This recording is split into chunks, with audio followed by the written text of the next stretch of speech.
Bonjour, nous présentons le cours de thermochimie pour les filières SMP et SNC du semestre 1.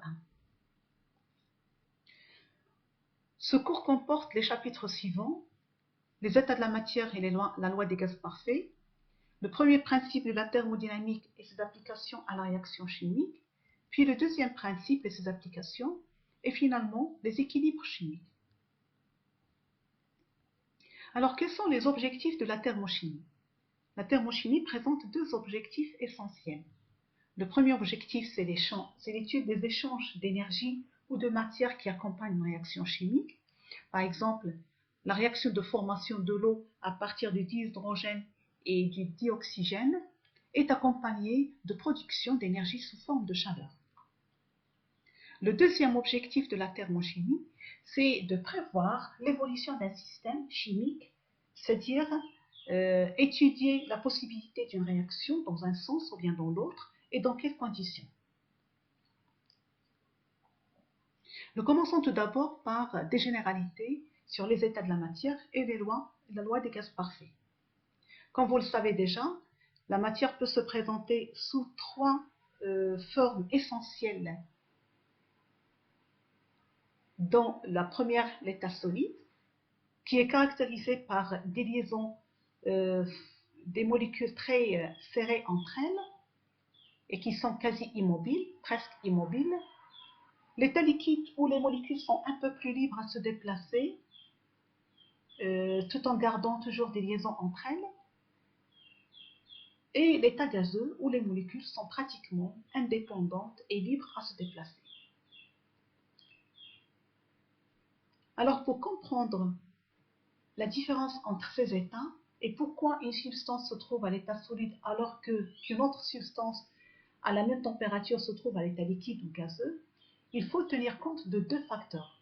Le premier facteur, ce sont les interactions de cohésion, c'est-à-dire les liaisons qui existent entre les molécules qui constituent la substance. À l'état solide, ces cohésions, bien ces liaisons entre les molécules qui constituent le solide sont très fortes et les molécules sont quasi immobiles. À l'état liquide, ces liaisons sont plus faibles. Donc les molécules sont plus libres. Le deuxième facteur dont il faut tenir compte, c'est ce qu'on appelle l'agitation thermique. C'est le mouvement des molécules qui constituent la substance. C'est un mouvement qui dépend de la température. Donc à chaque température, les molécules vont acquérir une vitesse moyenne d'autant plus grande que la température est élevée. Et donc ces deux facteurs vont jouer en compétition. Le premier facteur essaie d'immobiliser les molécules et les lier entre elles. Le deuxième facteur essaie de séparer les molécules pour leur donner de la liberté à se déplacer. Alors, en comparant ces deux facteurs, on pourra déduire l'état de la matière. Si dans une substance, on a des forces de cohésion, ou bien les liaisons sont plus fortes entre les molécules par rapport à l'énergie apportée par l'agitation thermique, donc dans ce cas, les molécules vont tendre à s'immobiliser et il n'y aura pratiquement pas de mouvement, et donc on obtient l'état solide. Si par contre, dans une substance, les forces de cohésion et l'agitation thermique ont pratiquement la même énergie, donc les entités sont en mouvement, mais qui restent liées entre elles. Donc on obtient l'état liquide. Et finalement, lorsque les forces de liaison entre les molécules sont de faible énergie par rapport à l'énergie thermique, à l'agitation thermique, dans ce cas, les molécules seront très libres et on obtient l'état gazeux. Alors l'état gazeux, c'est un état qui se caractérise par 4 caractéristiques essentielles. Donc la première, c'est qu'il occupe tout l'espace que l'on lui donne. Il prend la forme du contenant, du récipient.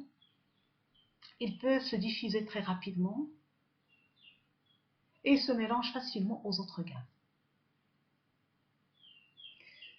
La présente expérience montre ces 4 caractéristiques. Nous disposons d'un flacon d'en haut qui contient de l'air et un flacon en bas qui contient un autre gaz. Les deux flacons sont séparés d'une fine cloison. Lorsqu'on retire la cloison, on observe immédiatement le résultat où les deux gaz se mélangent et occupent tous les deux en même temps les deux flacons. Alors un gaz parfait, c'est un gaz qui obéit à deux conditions. La première, c'est que les particules qui le constituent, ou bien les molécules, ils sont sans volume propre. Ils ont la dimension de point. Le volume est égal à 0. La deuxième condition, c'est qu'il n'y a aucune force d'interaction entre les molécules qui constituent ce gaz. Donc il est bien évident qu'un gaz parfait n'existe pas, parce qu'il n'y a pas de molécule qui n'a pas de volume, parce qu'il est constitué quand même d'atomes, et chaque atome a son volume propre, et qu'il y a toujours des interactions qui peuvent exister entre les différents constituants du gaz. Donc un gaz parfait, c'est un état hypothétique, c'est un gaz idéalisé. Mais on pourra voir que si le volume des molécules est très faible et négligeable, et que les interactions sont très faibles entre les molécules, on pourra dire en première approximation que le gaz se comporte comme un gaz parfait.